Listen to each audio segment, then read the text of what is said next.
Hey guys, it's Sim, and this is Wrestling Unlimited, as it's Friday, and that means tonight was Friday Night Smackdown. Now, tonight was a special Friday Night Smackdown because it was the final Friday Night Smackdown on Fox before they move back to the USA Network next week. Now, I do see some people in the chat talk about Collision. I haven't watched Collision, so please, no spoilers for anybody else that also hasn't watched Collision, because again, yeah, I could have watched both shows, but I just focused on, I got to itch so hard. I focused on SmackDown tonight, and I'll watch Collision afterwards, probably first thing in the morning or something, because as soon as we're done with this live stream, then I'm jumping on twitch.tv/TimmyBuddy, and we're getting into that Call of Duty Black Ops beta. That open beta is live right now. We're going to jump on. We're going to stream some of that. Hopefully, maybe. I got Bangs with me. We'll see how it all plays out. But yeah, so please, no Collision spoilers in the live chat.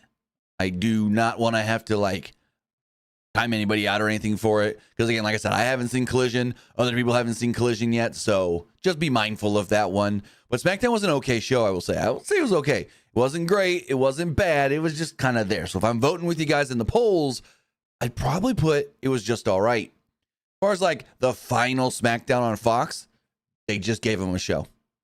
They just gave them a SmackDown. We got some big things announced for next week, like a steel cage match with the WWE Championship on the line. But that's next week on the USA Network. Again, tonight's show was good.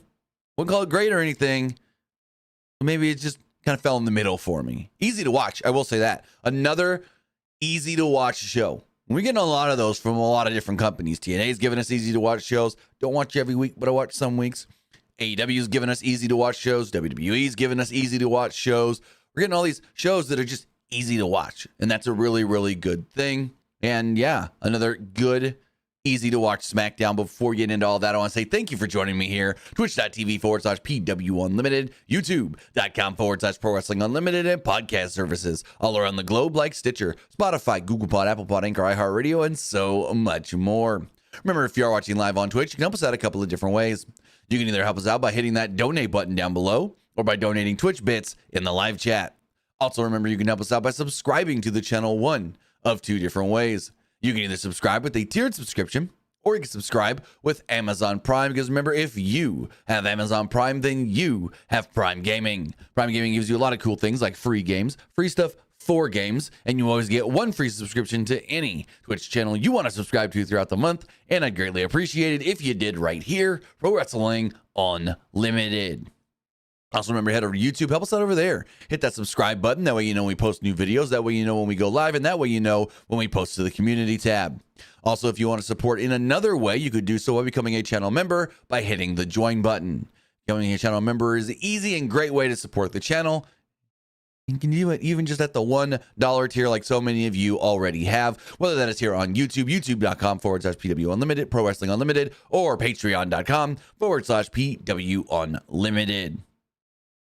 Excuse me. Also, remember that if you want your comment, question, or concern read live on the air, you can do so by donating a super chat in the live chat. And finally, head over to the Epic Game Store. Head over to the Epic Game Store and buy something. Whether you're buying a new game, whether you're buying an old game, whether you're claiming a free game or getting bucks for Rocket League, Fortnite, or Fall Guys, use our code PW Unlimited at checkout and you will be supporting us at no extra cost. Whether you're getting that the casting of Frank Stone, which is coming out soon, looks really, really good. Maybe you're getting that Star Wars Outlaws Madden 25, or claiming the free games Football Manager 24 and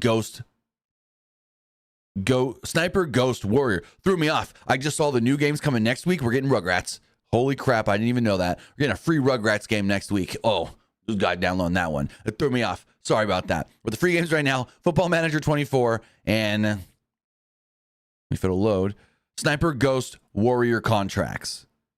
Also, what is this? Is a new Rugrats? No, this is not. Hold on, guys. This is this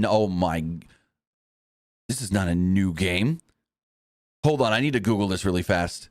You don't know, to me and my daughter, Rugrats is like everything. Is this literally a new game? And we're getting it for free next? No. What's the release date on this? Hold on, let's go to the Steam page. Holy crap. No, it is not. Planned release December 10th, 2024. And we're getting it for free through the Epic Game Store next week. Oh, we're streaming the crap out of this game. Twitch.tv/TimmyBuddy. Yeah, you just saw me get super hyped and excited live. Yeah, oh, buddy. When the hell did they announce this game? Who's making the Mix? Hold on, I'm going to show you guys this game. This is nuts. Hold on. We'll pull this up on the screen. This has nothing to do with excuse me. This has nothing to do with wrestling. It's Smackdown. We're getting a brand new Rugrats 2D adventure game. Hold the phone. We're getting a brand new Rugrats side scroller. Look at this damn game. An all new platforming adventure. Look at Tommy climbing ropes while his dad Stu is barbecuing. Tommy over there popping the legs up for Grandpa. Him and Chucky. We saw freaking Phil a second ago. Reptar. There's more Phil. Chucky. Where's Lil? We've seen Phil. We've seen Tommy. We've seen Chucky. Give me Lil. Included there's the 8-bit mode. No, there isn't. Yes, there is. Oh my God. There's Dee Dee. There's an 8-bit mode too. This looks awesome. There's Lil. This looks awesome. We are going to be streaming the crap out of this game next week. It comes out on the 10th. Epic Store's giving it for free the 12th. There's a demo out already. Oh, buddy. Haley and I are streaming this game. Twitch.tv/TimmyBuddy. Haley and I will be streaming this demo tomorrow. We will be playing and streaming this demo tomorrow. Again, twitch.tv/TimmyBuddy. Use code PWU Unlimited at checkout for all Epic Games and Epic Game Store purchases. Oh my God. Yeah. This is going to be... I wonder how... I don't know how big the game is, how long the game's going to be. We have no details on any of that. But yes, please. And free? Holy crap. This is real. Trekopedia. This game is coming next week. Again, available on the 10th, which is Tuesday. But if you just wait till Thursday, you get it free through the Epic Game Store. I'll show you guys right now. Pull this back up on the screen really fast. Epic Game Store. Scroll down to the free games. Right now we got Football Manager, Sniper, Ghost Warrior Contracts, and then next week, Rugrats Adventures in Gameland on the Epic Game Store for free 2 days after launch. Well, hell yeah. I'm stoked. I already showed you guys the little trailer, but we got more screenshots here. There's Lil, Chucky, Tommy with a Reptar door. Where the hell's the Reptar door going? I don't know, but this is awesome. I'm going to probably be streaming the demo tomorrow. We're probably going to stream the demo tomorrow, sometime in the middle of the day before AEW. But we got Smackdown to talk about. I'm so hyped for that. When you go and claim that game for free next week on the Epic Game Store, don't forget to use our code PW Unlimited. It's free. Doesn't cost you anything. Also, I want to say thank you to Esports Gaming Rules for the bit donation. He says, Fox let WWE own the WWE Universe, the revenge of the end of Kofi Mania when Apollo Crews beats Vinci. I mean, let me read that again, 'cause maybe I'm not thinking of it correctly. He said, quote, Fox let WWE own the WWE Universe, the, quote, revenge of the end of Kofi Mania when Apollo Crews beats Vinci. No. I don't understand what you're trying to say. I just don't get it. I don't get what you're trying to say. Fox let WWE own the WWE Universe, the, quote, revenge of the end of Kofi Mania when Apollo Crews beats Vinci. I don't understand. I get it. It's similar kind of things. There was a 6-second match on the first episode. There was a 3 to 6 second match on the last episode, whatever. I don't get what the similarities is and what do you mean by they own the WWE universe. I don't understand. This comment went straight over my head. I'll just admit it. If that makes me seem and look dumb, whatever. But this comment went right over my head. Apparently it's because I'm, according to some guy on Twitter, a dumb NASCAR fan. Don't get me started about all that. Anyways, as far as SmackDown does go, the show opens up with the undisputed WWE Champion Cody Rhodes making his way out to the ring. Well, actually, before that, Michael Cole welcomed us to SmackDown, said he loves being back on SmackDown. Bayley and Giovanni Vinci were shown backstage. Cody was shown backstage. We got a recap of Bash in Berlin, and then we move forward with Cody. Cody comes out to the ring. Crowd chanted Cody's name, and Cody soaked it in before asking Edmonton, "What do you want to talk about?" Cody noted that it's an extremely large crowd. He told everybody to say hello to each other. Cody said Canada's own Kevin Owens had a hell of an outing at Bash in Berlin. Cody then welcomed Michael Cole back to SmackDown. He's like, I didn't get to do it last week, but I'm going to do it this week.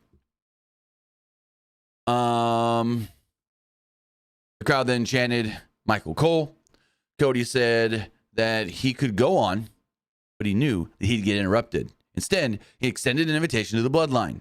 And on cue, Solo's music hits, and he comes out flanked with the rest of the Bloodline. Sikoa then stepped into the ring while the rest of the Bloodline stayed on the outside. Sikoa asked Cody if he was done running his mouth. Sikoa asked Cody if he was done playing games and playing around, as the crowd chanted, "We want Roman."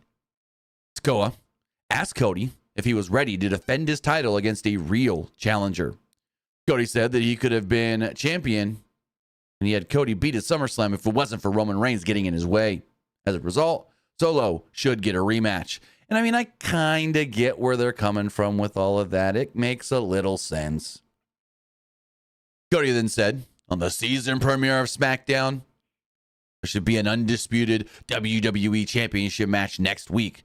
The crowd chants, "We want Roman," even louder. Cody then called Sikoa unhinged and the real number one contender, and said Sikoa does deserve another shot because of what happened. But twist, Cody said he wasn't talking to Sikoa.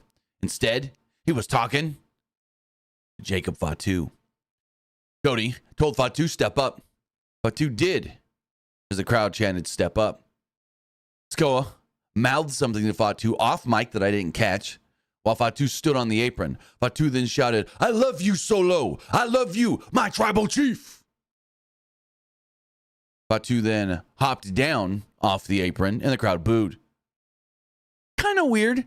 Was it Cody saying, "Hey, I don't want to fight Solo again. I want you, Jacob," which is a huge tease. If that's what this was supposed to be, Cody saying he wants to fight Jacob Fatu, huge tease.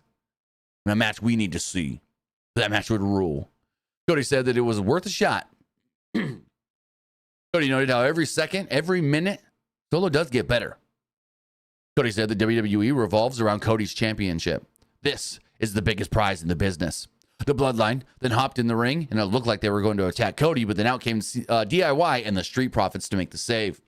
Nick Aldis then jumped in the ring and goes, "Whoa, whoa, whoa, everybody settle down. If you want to be fined and suspended, go at it, but that's not what we're doing right now. We'll let you guys fight later in the 8-man tag main event, but no one's fighting now. As far as next week does go, Cody Rhodes, you will defend that undisputed WWE Championship against Solo Sikoa on SmackDown. And what's going to make this best for business is that this match will be a steel cage match." Cody's music hits, and the segment ends. So next week on SmackDown, with the undisputed WWE Championship on the line in a cage match, it will be Cody Rhodes and Solo Sikoa.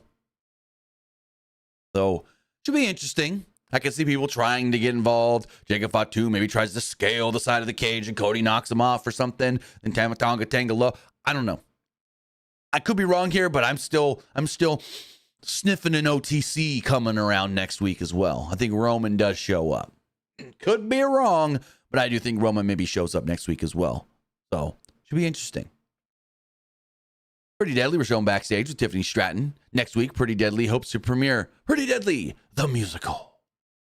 Nia Jax then walked in and asked Stratton about how it looked like she wanted to cash in on Nia last week. What's going on? Stratton said Chelsea Green was spreading rumors. And she'd never lied to Nia. Stratton then asked Jax to be in her corner tonight when she takes on Bayley. Jax said that I'll be there for you. That match was next. It was a 10-minute match. Bayley versus Tiffany Stratton. So the two did lock up to begin the match. Eventually, Bayley roughed Stratton up a little bit and messed with her hair. Stratton didn't like that. Bayley then worked Stratton's arm and landed a running forearm for a 2. Bayley went to the top, but Stratton, cut her off. Stratton then kicked to Bayley and hit a basement dropkick on Bayley. Bayley was on the apron at this point as the show went to a break. When the show returned, Stratton still had the upper hand and control. She then hit a back handspring splash. Stratton then ran at Bayley, and Bayley clotheslined her out of nowhere. Clotheslined the crap out of her, too. Stratton then responded with a drop kick and a draping hip attack for a 2. Stratton then dragged Bayley to the corner and worked on Bayley's arm until Bayley ran Stratton to the ring post. Bayley then suplexed Stratton on the outside. Back inside the ring, Bayley landed a clothesline and a belly-to-back suplex before a running knee got Bayley for a 2. Or got Bayley a 2. Bayley then went to the top and connected with the flying elbow, which was good enough for a near fall. Jax then walked down to the aisle without music, and it was weird because she's like, I'll be there for you, and she came out way late. Weird. Jax's appearance did distract Bayley at one point, and Stratton took advantage with an Alabama slam. A handful of seconds later, Bayley then hit a Bayley to belly, and Stratton rolled to talk to Nia. Bayley then hit a suicide dive on Jax. Jax was mad, and she jaw-jacked at Bayley and the referee. In the meantime, though, Stratton rolled up Bayley, but the referee was too busy from the distraction, and we saw none of it. From there, Bayley got out, hit the Rose plant, and pinned Tiffany Stratton to retain the title. Well, not the title. My bad. To win the match. I'm still thinking Bayley's the champion. Bayley's not the champion. So, yeah. Bayley beats Tiffany Stratton with a distraction from Nia, causing that to be the finish. Also, give me 1 second. I'm having an internet issue. We're still live, right? Because I'm having an issue. I think it says I'm offline. There we go. We're back. We're back. The reason my computer was saying we may be offline. That was odd. A good match. 10 minutes. It was good. I will say that. Wasn't great or anything, but they worked well together. Very well together. We're backstage, and Kevin Owens was shown looking at some Edmonton Oilers stuff when Grayson Waller and Austin Theory would walk up. They mocked Owens for losing to Cody at Bash in Berlin, and then noted how Owens didn't help Cody earlier tonight. He's like, I think it was Waller was like, oh, I don't even think they're still friends. Owens said he and Cody were fine. He called Theory and Waller idiots. Owens called Waller and Theory a great tag team repeatedly, and then asked if they wanted to have a triple threat match later on tonight. Waller noted how it was basically a handicap match, and Theory and Waller reiterated that they were best buds. So they shouldn't have any problems in this match. Kevin goes, great! And I'll go talk to Nick Aldis and get this made. They got a Legato Del Fantasma video. They were all sitting around a table. I guess they're supposed to be at some fancy restaurant because they called the waiter over at the end. Santos Escobar didn't appear happy, while the rest of the faction did seem excited. Escobar asked why Berto and Angel were so happy with their win last week, because their win last week didn't involve titles. He said, we should all be champions taking over the brand. Escobar told them not to be happy with mere success. Not until they get to the top. Escobar said that they make their own success, and everyone agreed everything is falling into place for the faction. And they concluded and all they need is one more big win for everything to come to. And he said, the Emperor, Santos Escobar, and Legato Del Fantasma. They called over I guess he's like, hey, concierge or something like that. I didn't catch it. We called somebody over. I assume it was like a waiter after they all took a shot. Cool. It's more of the same, like the stuff we saw in NXT and stuff. It's whatever. Meh. It doesn't really not much for me at all. Then we had a 3-second match. They hype up the return of Giovanni Vinci. It's this big thing. Corey Graves, who now gets to be the I Love All the Heels announcer again because he doesn't have to be the play-by-play guy. Oh, Giovanni Vinci. Yeah, he's a bud and he's cool. And look at the clothes he's wearing. Oh, hey, Cole, I bet you his glasses cost more than everything you own and this and that. And da-da. Like, Corey Graves can be that, not straight heel announcer, but like heels are my people announcer again. He couldn't do that when he was the play-by-play guy. But now that he's back on color, he can do whatever he wants. And so he also did this in the Chelsea Green match later. But he's all hyping up Giovanni Vinci. And so Vinci gets in the ring, Apollo Crews is ready in the ring. He takes off the sunglasses. I assume he's going to take off the tracksuit. He gets the jacket off. The ref's like, are we going? What's going on? What are we doing? And eventually the ref's just like, ring the bell. And Vinci's back is turned. So Crews runs at him, rolls him up, pins him 1, 2, 3, ding, ding, ding. It was what? It was what? That was it. Well, interestingly, I'm going to pull up a tweet here from WrestleVotes. We got this tweet from WrestleVotes. I'm going to grab it right here. Pull it up on the screen. WrestleVotes did tweet out, I'm told that a few key figures within creative that absolutely hated the direction of Giovanni Vinci angle tonight. Huh? A few key figures within creative hated the segment? Then why'd they book the segment? Did somebody book? Well, here's my first question. Who are these key figures? We know one's got to be Triple H. Like, he's the key guy when it comes to creative. He's the tip of the top. He should be the one saying yes or no. And then what? Bruce Pritchard maybe has a say on things. I don't know. Nick Khan maybe. I don't know. But I this tweet kind of like threw me off because it's like key figures. That's plural. Only one that I would know that, and it's Triple H. But shouldn't he have final say at the top? I don't know. There's got to be more to that tweet. I don't think, and let me double check. I don't think he's tweeted anything else since that. We could double check that. But that was a tweet that I saw come by, and I was just like, what? Let me see if WrestleVotes has said anything else since. No?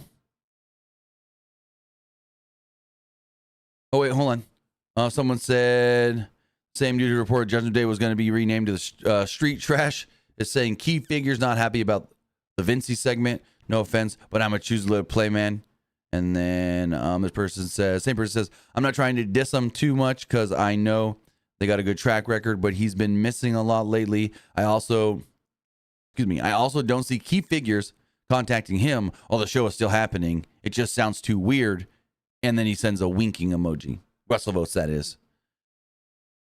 I don't know. I don't understand what this could even mean. Who are the key figures? I'd assume the top key figure in creative would be Triple H, right? I don't know. I'm confused by this tweet by WrestleVotes. WrestleVotes!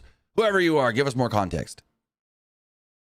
It's like Triple H should be confirming finishes and match lengths and this and that. So it's like, what are we doing? I don't know. I'm not going to let it bug me that much. Justin Green was in the show talking to Nick Aldis backstage, and Michin walked in. Green called Michin trash, and Michin reached out, recalled Green, got a knee to the face this week on NXT. Aldis then made a one-on-one match and said later on tonight, Michin, Chelsea Green. Green stormed out. Then they showed Edmonton Oilers Corey Perry sitting in the front row. And then had the triple threat match, Kevin Owens, Grayson Waller, and Austin Theory in a 9-minute and 45-second match. But Waller came out wearing a Florida Panthers jersey. The camera kept cutting to Perry. Angle alert. We knew something was coming with him. Owens quickly got out ahead, beating both Waller and Theory up on the outside of the ring. Theory and Waller then eventually fought back, and Waller brought out a table from under the ring. Remember, triple threat, no disqualification. Waller went to do something with it, but Owens instead powerbombed Waller through the table. Crowd popped big. Owens then posed on the ring apron as we go to commercial break. Back from the break, the highlight was shown of Perry holding Theory while Owens punched him. Waller then sold pain from the table spot, and Owens pounded on Theory. Owens clotheslined Theory and hit a senton on Theory. Owens followed this up with a cannonball and went to the top. Owens landed a swanton and then went for the cover, but Waller broke up the pin. Waller then pounded on Owens. Waller then ran into a right hand from Owens. Theory then came back with a rolling blockbuster on Owens. Waller tried to pin Owens, but Theory broke up the pin. And the heels argued. Very weird. Theory and Waller then put their beef aside, and they worked over Owens together. Owens then fought back with a noggin knocker. But Theory came back only for Owens to hit a rolling senton on Owens. Waller broke up another pin attempt, but Owens suplexed Waller from the second rope, and Theory broke up an enziguri attempt. Theory then was first to his feet, but Owens hit a stunner on Austin Theory, who sold this big. This is one of 3 amazing sell jobs tonight. So he comes down with that stunner, and Austin Theory just boing, springs up, sells it, takes a big back bump, huge. So he hits the stunner, pins Austin Theory 1, 2, 3. So Kevin Owens wins, but then gets beat up afterwards. Waller attacks Owens, and before long, Theory joined in and hit him with the A-Town down. Waller then followed this up with his rolling flatliner and A-Town down A-Town down under, celebrated after, losing. This is now leading to, and we'll talk about it later. Next week, it's going to be A-Town Down Under versus Kevin Owens and a mystery partner. Or Randy Orton, probably. We then got a hype video for this whatever Andrade Carmelo Hayes feud we've been getting. Michael Cole then spoke from commentary about SmackDown on Fox for the last 5 years and goes, I've always wanted to host a broadcast network show, and Fox and SmackDown being on Fox, that allowed me to live out that dream. And I said, hold on there, Michael Cole. You not remember all them years with Taz on UPN calling SmackDown? You did get to host a broadcast show for many, many years, brother. Many, many years. So don't forget the Taz days. Don't forget the UPN on SmackDown on UPN days that you and Taz were running the ship. Trust me, I watched that some weeks more than Raw, because Raw on cable only had an antenna in my bedroom. So some weeks, because Raw starts so goddamn late, I couldn't watch Raw because my parents were like, I don't want to watch that. Go in your room and watch something. So I'm like, shit. But then on Fridays, or actually it was Thursdays back then. On Thursdays, it was Friday once they moved to CW. Anyways, but on Thursdays, when they say, it's X time, you don't have to go to bed, but go to your room, get ready for bed, this and that, I can watch SmackDown in my room, on my TV, moving the antennas, the ears, and getting it in. So, yeah. Cole, don't forget your early days on SmackDown with Taz. Anyways, they talked about the Thunderdome era and Fox being good for WWE and WWE being good for Fox. And then Cole thanked Fox, and they played a video recapping the last 5 years. A nice little touching thing. So then out would come LA Knight. LA Knight's music hits, crowd erupts. Big pop for LA Knight. Knight then soaked in the cheers after his music faded out. The crowd then chanted his name until LA Knight said, "Let me talk to ya." And if you see, LA Knight took a little offense, I guess you would say, to the Hawk2a Girl's new podcast. She's got a new podcast with Jake Paul's Better brand called Talk to Her, which, don't get me started on that one. They want you to think that this girl is doing all this stuff and it's her ideas and it's this. No, it's not. No, it's not. She says, I went out and found me a manager and da-da-da. No. I heard management, a manager reached out to her when the clip went viral about her and do the Hawk2a. And they were like, let's represent you. We can make you a bunch of money and this and that. And they want to make themselves a lot of money. Anyways, she gets this podcast with Jake Paul's Better brand. She had no input on any of this.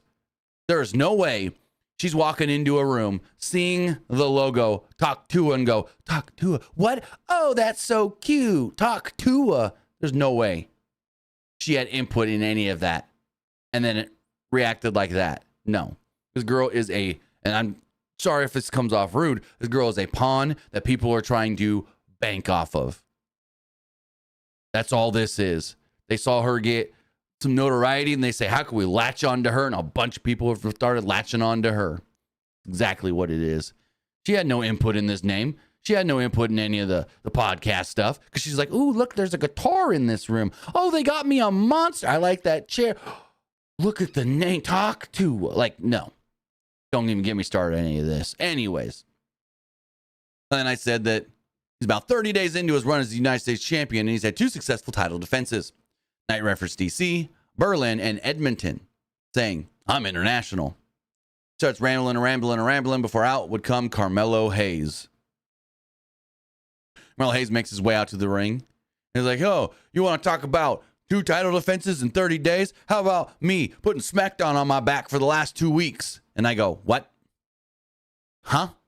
He's like, I'm over here having match of the night. I'm like, yeah, but it's kind of all insignificant, though. Plus, you did lose twice to Andrade. And so he's like, I think I should get a shot at the United States Championship. I should be next in line for your title. And then, well, out comes Andrade. Andrade makes his way out to the ring, goes, hold on. No one cares about you beating me. I beat you twice. And literally Carmelo goes, yeah, no one remembers that. And I'm sitting here going, yeah, I remember that, bruh. I remember that. And Andrade goes, I remember. And so do all these people out here. He's like, I beat you 2 weeks in a row. And then Andrade goes, so I should have a shot for that title, which United States Championship, that was my belt. And I like how he says that. And Knight goes, keyword was, it's mine now. I like that. I like that a lot. Knight says that he isn't worried about having a match tonight, but whatever these 2 guys are doing, he's gonna let them have a little squabble and go about his business. He walks out with a microphone. Andrade says that he knows Hayes beat him twice, but he also knows that he beat Hayes twice. Hayes said that nobody remembers that Andrade beat him. And I'm like, again, you're wrong. You're wrong, bruh. So these 2 start bickering back and forth. And then eventually they go to attack each other, and Carmelo gets the better of Andrade, but then all of a sudden Knight comes back in, hits a big BFT on Carmelo. Carmelo sells it great. The way he sold that was awesome. And that's how the segment ends. The LA Knight standing tall over these blokes. And they want one of these guys to be the next number 1 contender. But LA Knight just made them both look, what? Honestly, if I'm going to pick, what match would I rather see? LA Knight versus Andrade, or LA Knight versus Carmelo? Both would be good matches. Kind of lean a little more towards Andrade. I would probably rather see Andrade challenge for the belt than Carmelo. Also, Andrade, no mention or appearance of his speed championship. Come on, what are we doing? Anywho, Waller and Theory were walking around backstage. They ran into Nick Aldis, who did tell them, hey, tag match next week. Owens gets to choose his partner. With that, we then had the Chelsea Green Michin match that went 4 minutes long. Michin had control until she sold the rib pain from last week in her Nia Jax match. Green quickly took note of that and went after the midsection. Cole noted how both women are former TNA Knockouts champions. He mentioned this last time too, last week with Michin. So I'm like, that's very cool. Very cool. Green then hit a shotgun dropkick at one point and got a 2 off of it, and then followed this up with the body scissors. Michin came back with the head scissors takedown and a shotgun dropkick of her own. Michin then tried to fire up the crowd. The crowd was kind of just like, hey, instead of, yeah! They thought this match was just all right. Michin then set up for her. Well, first off, Michin throws Chelsea in the corner. She hits her with like a code breaker out of the corner, and Chelsea sells this great. Chelsea just takes it.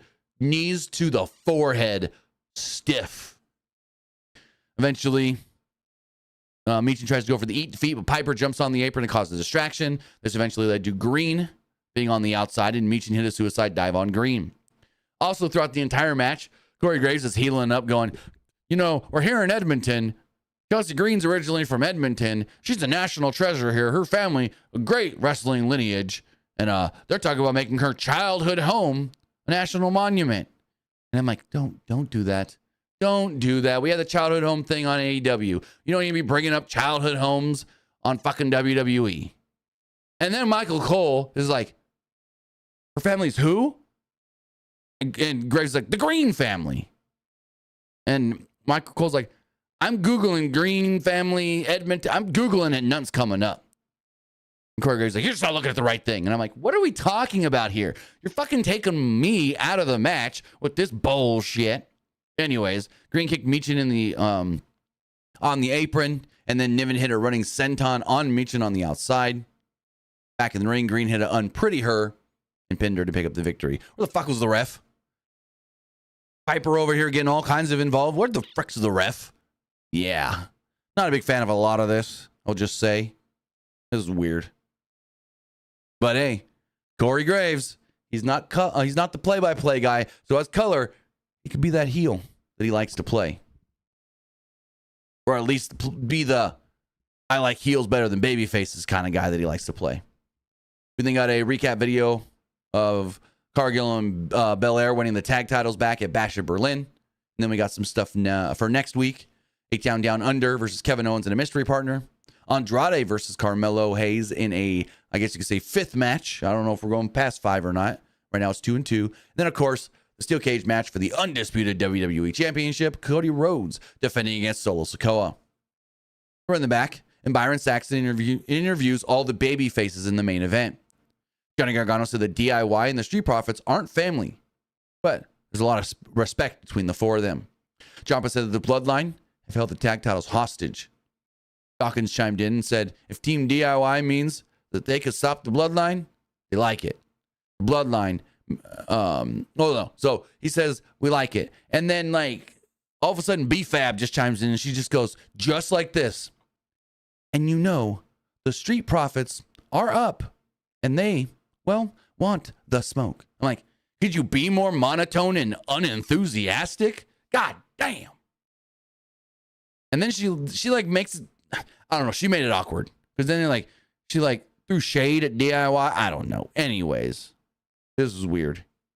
Because what made it the weirdest is not just B-Fab's just bad delivery, but Michael Cole, the segment ends and Michael Cole goes, you know, Byron did that from an actual locker room, Corey? What the fuck, Cole? What are we doing here? He said he did that from an actual locker room. Like, what? Okay, whatever. Go to our main event. It's 8-man tag team match. It goes 11 minutes. It's the Bloodline, Solo Sikoa, Tama Tonga, Jacob Fatu, and Tonga Loa against the Street Profits, Montez Ford and Angelo Dawkins, and DIY, Johnny Gargano and Tommaso Ciampa. Again, very predictable here. The match starts off with a big brawl with all 8 men. The babyfaces got the best of the exchange, and the heels retaliated to the outside. Dawkins and Loa started the match off in the middle of the ring. Ford tagged in at one point and shoulder blocked Loa to the ground. Ford then kicked the Loa and hit a standing frog splash for a 1. Tama Tonga would then tag in before long and worked over Ford with a series of strikes. Johnny Gargano then tagged in and hit a slingshot spear on Tama Tonga. Ciampa would tag in afterwards and hit a running knee on Tama Tonga. Fatu then executed a blind tag and elbowed the hell out of Ciampa. Fatu then tagged Solo in, and Sikoa ran Ciampa into the commentary table. Sikoa then posed on the top of the table as the show went to its final break, not just of the night, but the final break on Fox. Back from the break, the heels were working over Ciampa until Ciampa suplexed Tonga. Sikoa then tagged in, but Ciampa kicked Sikoa and tagged both Dawkins and Gargano, who hit a bunch of double team moves on Sikoa. Nobody knew who the legal man really was. Things kind of broke down, and then Ford landed a frog splash on Jacob Fatu on the outside. Gargano then took out Tama Tonga. Dawkins then hit a neck breaker on Sikoa. Ciampa then finally tagged back in, but Sikoa caught Ciampa and slammed Ciampa for a good near fall. Tama Tonga went to the top, but Ciampa crotched Tonga. Ciampa then went to the top and suplexed Tama Tonga onto all 6 other guys on the floor. Very cool spot. Crowd then chanted, holy shit, which was muted. And I see all the comments and everyone going, we're leaving Fox, which means they're not going to black out the shows anymore. They're not going to mute the shows. Well, you do know we still got one show that's going to be on broadcast television. It's called NXT. So if these NXT fans are doing similar things, like signs that's got curse words on them, chanting holy shit, or things in the ring that we can't see on broadcast television, we could still get that with NXT.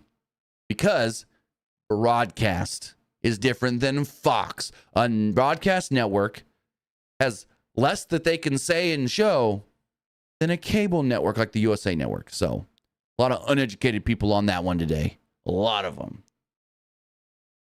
Anyways, Ford tagged in and went to the top, hit a 450 splash on Tama Tonga, but Jacob Fatu broke up the pin and drove Ford into the ring post. Fatu then dragged Tonga to the corner and tagged in, and then Fatu hit a flurry of moves on all baby faces. Fatu landed an Impaler on Ford and tagged in Solo, who landed a Samoan Spike on Ford twice and pinned him to pick up the victory. But with that, the Bloodline posed in the middle of the ring as the show goes off the air for the very last time on Fox. So yeah, a good show. I would say that. A good show, not a great show or anything. Very easy to watch. And yeah, now we move into next week. Moving back to the USA Network. Don't forget that. Not on Fox. But I want to know how the rating does for this show, because there's huge competition from the NFL. What I really want to know the rating is that collision that aired tonight, because it's got the NFL going head-to-head with Smackdown. And now the big thing is, speaking of ratings, what is Smackdown going to do on the USA Network? If Smackdown is doing 2-1s, 1-9s, 2-1s most weeks on Fox, and Raw is doing like 1-7s, 1-8s, sometimes 1-9s on the USA Network, I don't see SmackDown doing as good as Raw on the USA Network. So I'm going to make a prediction here. I'm going to say after about a month, once everything levels off, 3 weeks to 4 weeks, I think SmackDown's going to settle in on the USA Network and maybe like a 1.3, 1.4, 1.3 million, 1.4 million viewers, kind of averaging out eventually. So that's just my prediction. But let me get the poll here on Twitch for everybody watching on Twitch. What did you think of SmackDown? I liked it. It was all right. I didn't like it. So if you are watching live on Twitch, you can go over there and hit that poll. Remember, following this, I'm going to jump on my other Twitch, twitch.tv/TimmyBuddy, and we're going to play some of that Call of Duty beta, the Call of Duty Black Ops 6 beta. Let's go and check these polls. Refresh all of these. As far as the threads poll does go, 50% like the show, 50% thought it was just all right. Looking over at the Twitter X poll, 73% like the show, 20% thought it was just all right, and 6% didn't like it. Looking at the YouTube Live poll, 73% liked the show, 20% thought it was just all right, and 6% didn't like it. Everybody that voted on Twitch liked the show. With that, guys, I want to say thank you for joining us here. Twitch.tv/PWU Unlimited, YouTube.com/Pro Wrestling Unlimited, and podcast services all around the globe like Stitcher, Spotify, Google Pod, Apple Pod, Anchor, iHeartRadio, and so much more. Remember, like I stated, I'm going to be live here in the next, 20 minutes or less, playing some Call of Duty Black Ops 6 Open Beta, twitch.tv/TimmyBuddy. But then we'll be right back here. Twitch.tv/PW Unlimited, YouTube.com/Pro Wrestling Unlimited tomorrow night to recap everything that goes down at AEW All Out. So with that, guys, have a great rest of your night. Have a great weekend, and we'll see you next time. Have a good one, guys.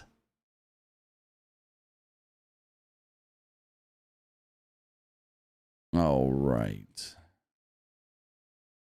If you are still watching on Twitch, we're going to have a raid really fast.